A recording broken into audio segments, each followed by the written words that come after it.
Hello বন্ধুরা, আপনারা সবাই কেমন আছেন? আশা করি সবাই ভালো আছেন। চলে আসলাম আজকে আর একটা নতুন রেসিপির ভিডিওর সাথে। আজকে আমি শীতের জনপ্রিয় শাক লাপা শাক দিয়ে দারুণ একটা রেসিপি বানাতে যাচ্ছি, যেটা খেতে খুবই মজাদার। আমাদের গ্রাম অঞ্চলে এইভাবে সবাই রান্না করে খায়, তাই আমিও আজকে আপনাদের কাছে শেয়ার করতে যাচ্ছি এই বড়াই দিয়ে লাপা শাকের ঝোল।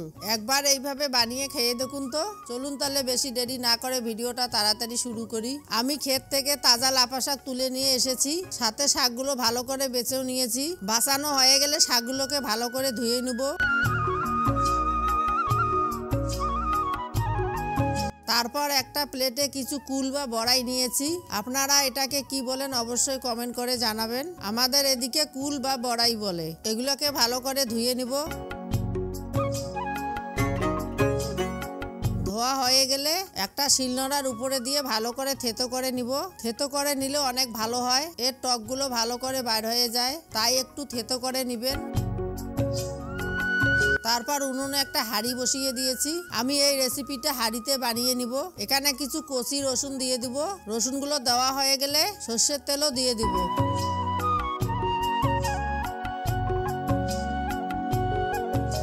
এগুলোকে একটু ভালো করে ভেজে নিয়ে শাকগুলো দিয়ে দিব।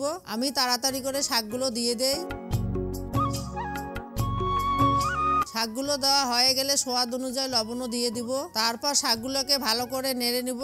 নাড়া হয়ে গেলে 2-3 মিনিট ঢেকে দিব। বন্ধুরা, আপনাদের কাছে ছোট্ট একটা রিকোয়েস্ট থাকলো, আপনারা যদি চ্যানেলে নতুন এসে থাকেন তাহলে চ্যানেলটিকে অবশ্যই সাবস্ক্রাইব করে দিবেন, সাথে পাশে থাকা বেল আইকনটিও অল করে দিবেন। তাহলে এমন নতুন নতুন ভিডিও সবার আগে পেয়ে যাবেন। 2-3 মিনিট পর ঢাকাটা খুলে নিব। শাকগুলো 50% সিদ্ধ হয়ে গেছে। এখন এখানে থেতো করা বড়াইগুলো দিয়ে দিব। বড়াইগুলো দেওয়া হয়ে গেলে একটু নেড়ে নিব। তারপর হিসেব মতো পানিও দিয়ে দিব। বন্ধুরা, আপনারা যদি ফেসবুকে ভিডিওটা দেখতেছেন তাহলে ফেসবুক পেজটিও ফলো করে দিবেন। পানি দেওয়া হয়ে গেলে আরো 10-15 মিনিট ঢেকে কুক করে নিব। লাপা শাকের ঝোল বানিয়ে তো অনেকবার খেয়েছেন, একবার এইভাবে লাপা শাক বানিয়ে খেয়ে দেখুন তো, স্বাদ মুখে লেগে থাকবে। তাই অবশ্যই একবার হলো এইভাবে বানিয়ে খাবেন। 10-15 মিনিট হয়ে গেছে, ঢাকাটা খুলে নিব। শাকগুলো খুব ভালো করে সিদ্ধ হয়ে গেছে এবং কালারটাও অনেক সুন্দর হয়েছে। দেখতেই পারছেন কত সুন্দর হয়েছে শাকগুলো। এখন শাকগুলো নামিয়ে নিব। শাকগুলো নামিয়ে নেওয়ার পর বড়াইগুলো বেছে আলাদা করে নিব। বড়াইগুলো যদি রাখেন টকটা বেশি হবে, তাই নামিয়ে নিলে টকটা বেশি থাকে না।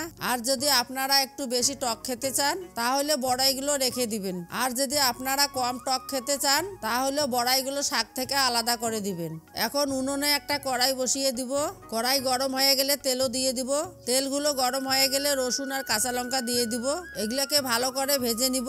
ভাজা হয়ে গেলে শাকের হাঁড়িতে দিয়ে দিব। তারপর একটু নেড়ে হাঁড়িটা ঢেকে দিব। এই নিন, তৈরি হয়ে গেল দুর্দান্ত শাকের রেসিপি। একবার এইভাবে বাড়িতে বানিয়ে দিন তো, এক থালা ভাত চেটে পুটে খাবে, মাছ মাংস ছাড়াই। বন্ধুরা, ভিডিওটা এই পর্যন্তই। আপনারা যদি এখনো পর্যন্ত চ্যানেলটিকে সাবস্ক্রাইব না করে থাকেন তাহলে অবশ্যই চ্যানেলটিকে সাবস্ক্রাইব করে দিবেন, সাথে পাশে থাকা বেল আইকনটিও অল করে দিবেন। তাহলে এমন নতুন নতুন ভিডিও সবার আগে পেয়ে যাবেন। আপনারা সবাই ভালো থাকবেন, সুস্থ থাকবেন। আবার আসবো কালকে আর একটা নতুন রেসিপির ভিডিওর সাথে। পুরো ভিডিওটা দেখার জন্য আপনাদের অনেক অনেক ধন্যবাদ।